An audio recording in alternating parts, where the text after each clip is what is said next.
Hi good evening దోస్తులు. అందరూ ఎట్లున్నారు? మంచిగున్నారా? నేనైతే మంచిగున్నా. మీరు కూడా మంచిగా ఉండాలని కోరుకుంటున్నా. మీరు ఎట్లున్నారో కామెంట్ చేసేయండి. అండ్ ఈరోజు మన వ్లాగ్ ఏంటి అంటే వరిపిండి రొట్టెలు ఎలా చేయాలో తెలుసుకుందాం. ముందుగా ఈ వీడియోని అయితే లాస్ట్ వరకు స్కిప్ చేయకుండా చూడుర్రి.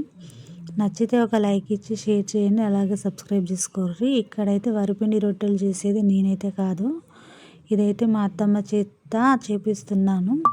నాకైతే వరిపిండి రొట్టెలు చేయడానికి అస్సలు రాదు.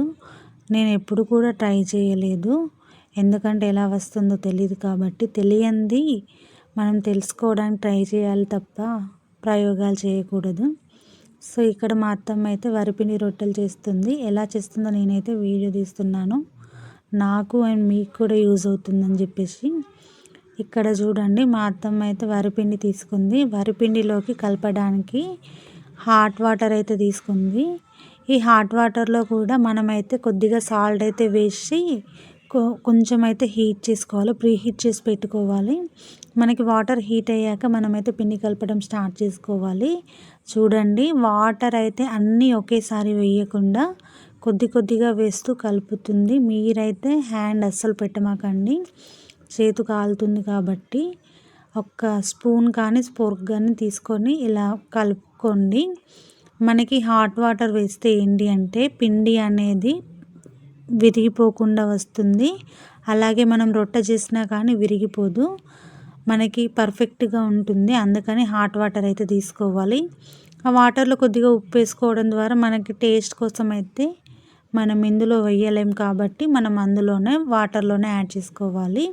చూడండి, మంచిగా కలుపుకున్న తర్వాత కొద్దిగా హీట్ అయితే తగ్గిపోయింది. సో హీట్ తగ్గిపోయాక చేత్తో అయితే ఇలా మర్దన చేస్తూ అయితే పిసుక్కోవాలి.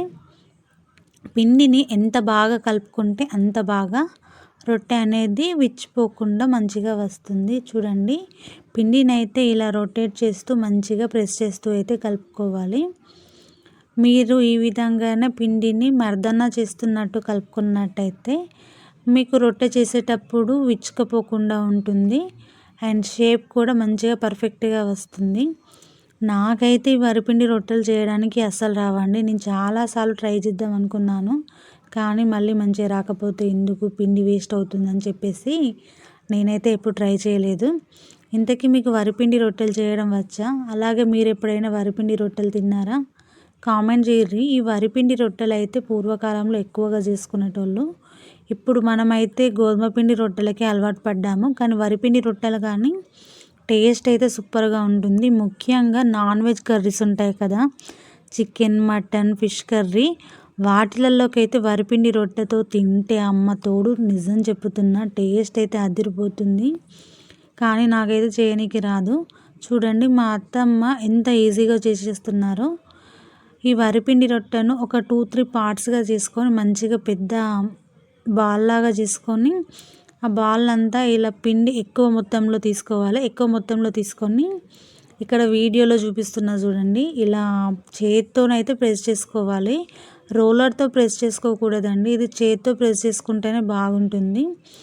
ఇలా ప్రెస్ చేసుకుంటే చూడండి, మనకి అప్ప అయితే రొట్టె అయితే మంచిగా పర్ఫెక్ట్ షేప్లో రౌండ్గా పెద్దగా వస్తుంది. ఎక్కడ కూడా ఇంత కూడా పగుళ్ళు అనేది అయితే రాలేదు.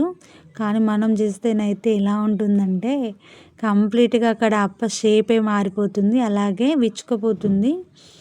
చూడండి, పెద్దవాళ్ళ ఓపికకైతే దండం పెట్టచ్చు, వాళ్ళైతే ఎంతో ఓపిక కొద్దీ మంచిగా చేస్తున్నారు.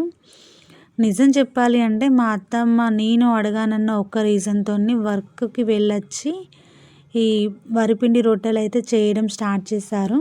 పాపం తనకి ఓపిక లేకపోయినా కానీ నేను అడిగానని ఒక రీజన్ వల్ల అయితే చేశారు. నాకైతే మా అత్తమ్మ నేను ఏది అడిగినా చేసి పెడుతుంది. ఈ విషయంలో అయితే నేను చాలా లక్కీ అని చెప్పవచ్చు. మీ లైఫ్లో కూడా మిమ్మల్ని కేరింగ్గా చూసుకునే అత్తమ్మ ఉన్నారా? కామెంట్ చేయండి. ఒకవేళ మీ లైఫ్లో కనుక మంచిగా కేరింగ్గా చూసుకునే అత్తమ్మ ఇట్లా ఉంటే వాళ్ళనైతే అస్సలు బాధ పెట్టమాకండి.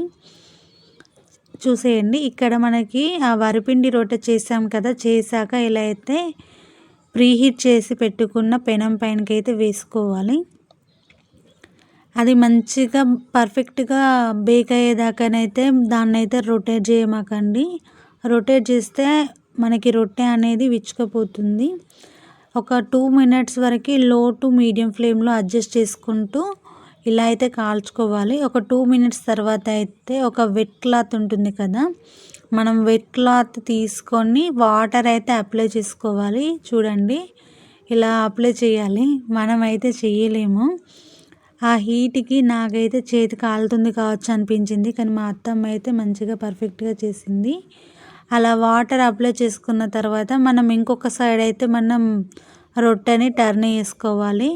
చూడండి మనకి బ్యాక్ సైడ్ అయితే మంచిగా కుక్ అయిపోయింది. ఇప్పుడైతే మనం ఇంకొక సైడ్ రొటేట్ చేసుకున్నాం కదా, బ్యాక్ సైడ్ కూడా వాటర్ అనేది అప్లై చేసి మంచిగా 2 సైడ్స్ అయితే కాల్చుకోవాలి. మనకి వరిపిండి రొట్టె అయితే రెడీ అయిపోయింది. చూడండి వరిపిండి రొట్టె అయితే కంప్లీట్గా రెడీ అయిపోయింది. ఇవి ఎంతో సాఫ్ట్గా ఉన్నాయి, అలాగే విచ్చుకపోకుండా ఉన్నాయి. చూడండి నేను ఇంట్లో రొటేట్ చేసినా కూడా మంచిగా సాఫ్ట్గా అయితే వచ్చేసాయి.